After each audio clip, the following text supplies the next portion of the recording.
from Rixie. This is Debuff, and I'm your host, Steve Skeels.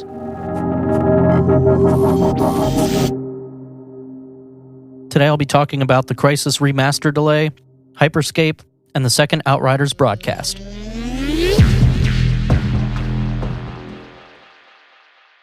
So Crysis Remastered was one of the things I talked about in our first episode, so I felt like I had to talk about this. Initially, I'd said that I hoped that they would be able to make this remaster into another graphical powerhouse, and that I was excited to see how it looked on the Switch, considering we've had some pretty impressive ports like Doom. Well, this week, a trailer leaked a little earlier than was planned, and let me tell you, I don't know that the Switch would have any issue running what we saw. It's tough to say, but it did not look especially good, at least compared to the original Crysis. I thought people were exaggerating when I first heard about this, but if you want a side-by-side comparison, it's pretty noticeable. Overall, there's a general loss of details, with washed-out textures, lowered range of vision in many cases, and worse visual effects. It also looks a little bit blurry by comparison, which I think is just sad. It's so weird because when you do look at a side-by-side, you can definitely feel that they were trying to make it look better. There are elements in there that make it feel like they were trying to remaster it.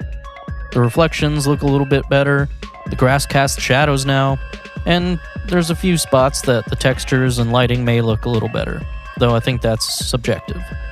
However, when you look at the whole, it's certainly a downgrade. I do realize that when the original was developed, it was basically developed for the highest end PCs at the time, and that it was pretty unoptimized, and that if they did the same thing now, it wouldn't really run on the Switch. However, it's a 13-year-old game, and while it still looks pretty good, I think they should have been able to do better than this. After the trailer was leaked, as the internet does, it blew up, and Crytek came out with a statement saying that they will be delaying the game by a few weeks in order to polish it. They said that this will allow them to get the game to the, quote, PC and console-breaking standard you've come to expect from Crysis games, end quote. Now, that's great, but I feel like there's no way a few weeks is going to do that. I don't know what's going on under the hood, but I do hope that this doesn't mean the developers are going into crunch mode just to try to fix this, because I doubt it will really net them any extra sales. I'll stay optimistic, but I don't know that they can fix this one.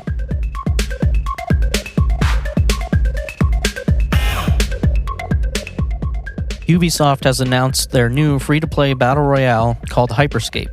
It was announced for PlayStation 4, Xbox One, and PC, and is currently available for a limited-time PC technical test. I'm not into battle royales personally, but I do think the setting for this one sounds pretty cool. The game takes place in the year 2054 in Neo Arcadia. Unfortunately, not the Neo Arcadia from Mega Man Zero. The city in this game is a virtual one created by the company Prisma Dimensions. The players will control characters that compete in the Crown Rush, which is their name for what we'd consider the typical last man or last squad standing. There are some parts in this game that make it look fairly unique though, and from early impressions I do think that this could find its own niche in the battle royale space. The setting is pretty unique on its own and lends itself to some cool game design choices. It takes place in a virtual world, so it allows things like random jump pads around the city and weapon and ability pickups to make some sense lore-wise. The ability pickups are called hacks, and they allow you to do things like teleport short distances or ground pound from the air to damage enemies. And I think those would be a really fun way to shake things up. To me, it feels like adding abilities from hero shooters as loot, and it seems cool as someone who doesn't really play these games. Plus, like I said, as it's in a virtual world, I feel like these abilities might actually make sense to just pick up as you go. But the biggest thing that interests me about this game is the verticality, which they did mention as a specific aspect of the game in the reveal. I know every game is different, so they wouldn't always be able to make this work, but in this game, the city landscape really makes for an awesome layout. From the sniping points at high rooftops to the close quarters combat in alleyways, there's a lot of different areas to take advantage of.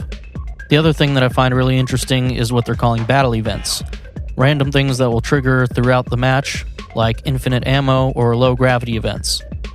This is cool because it not only switches things up on the fly, but whatever event happens can be voted on by Twitch viewers, which I think is a really cool way to integrate the community. If you have a bunch of viewers while you're playing, and you get them all to vote on infinite ammo, that could be a huge game changer for you. I think there's a lot to like about this game if you're into battle royales, and in the end, it's really cool that they're trying something a bit different, as there are so many of these nowadays. And if you get a chance, I would say definitely check it out. At least watch some gameplay on Twitch and see how that interaction works.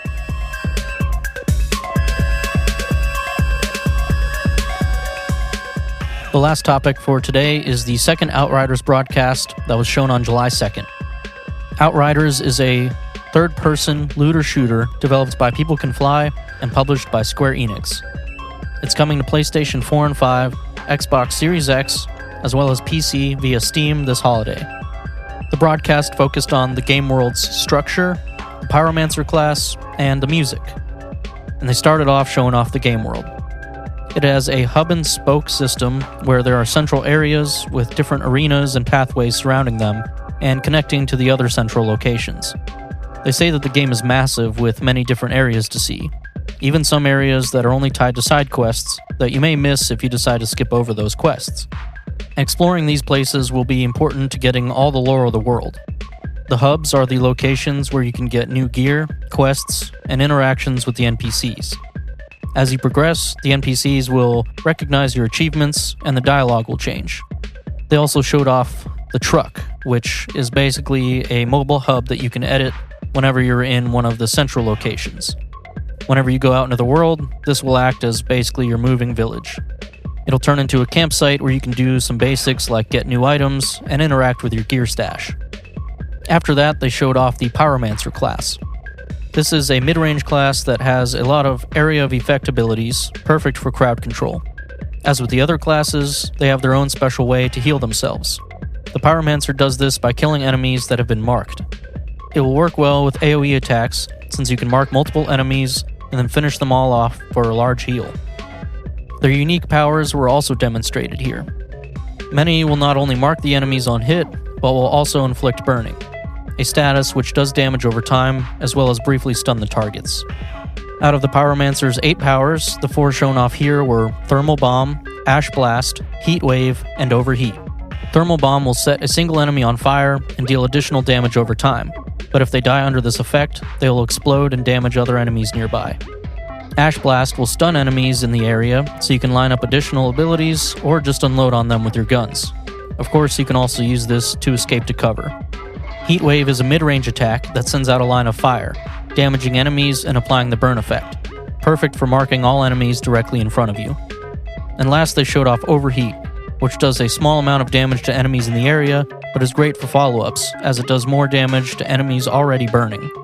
When used in tandem, these abilities allow you to do things like burn a group with Heat Wave, freeze them with Ash Blast, and then try to finish off the group with Thermal Bomb or Overheat. Like the other classes, the skill tree will also allow you to customize how the abilities work. The basic function of the 3 trees allow you to increase damage against marked enemies, maximize skill damage, or build a tank. Just like the Trickster class they showed, you will be able to cross over to the other trees as you progress, so you can make hybrid builds. I really like this class a lot, and I, in general, love how unique the classes seem so far. It's cool to see that there isn't just one role for each, and you can really make them play how you want. After the Pyromancer showcase, they went into the music, which is a bit harder to talk about, but is still worth mentioning. The main thing I was glad to see is that they are using a live orchestra, but combined with some digital effects, as you would expect. The clips shown in the video sound great, and I think will definitely provide a good range of different music for different moments in the game. If you're interested in video game music in general, I'd say to go check that video out. And if you're following the game, there will be another broadcast next month, so stay tuned.